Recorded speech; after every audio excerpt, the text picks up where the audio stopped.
Les urgences médicales sont un service que lorsqu'on y vient avec beaucoup d'anxiété, avec beaucoup d'attente.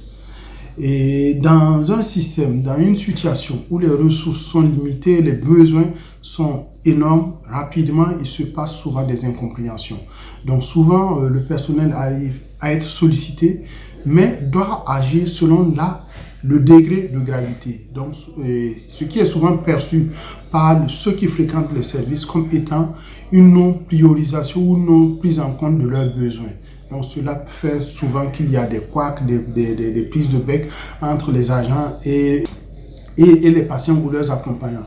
Donc, ceci, c'est pour dire que la demande doit toujours être classifiée et prise en charge par ordre de priorité. Donc, nous demanderons donc aux différents accompagnants d'avoir vraiment la patience de nous permettre de faire notre métier en fonction de notre organisation.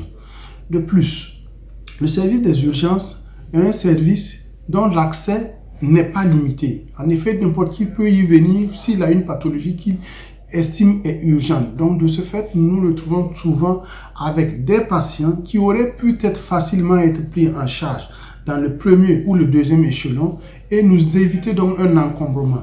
Donc, c'est demander donc également à la population et aux accompagnants d'essayer autant que faire se peut donc de suivre l'organisation du système sanitaire, c'est-à-dire de passer donc par les services périphériques qui, s'ils décident que la nécessité s'impose de les référer à notre niveau, le feront.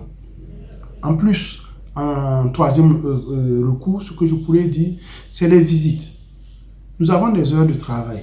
Et lorsque nous nous trouvons en heure de travail avec des visiteurs qui sont là pour rendre visite à leurs malades, cela entrave donc le bon fonctionnement de nos services. Et le nombre d'accompagnants par malade également est souvent problématique.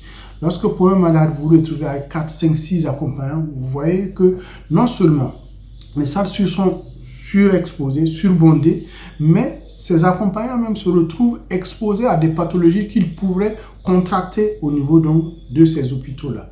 Donc, c'est demander aux accompagnants de prendre beaucoup de patience, de nous faire confiance dans l'exécution de nos tâches et d'essayer autant que faire se peut de respecter les heures de visite et les heures de travail.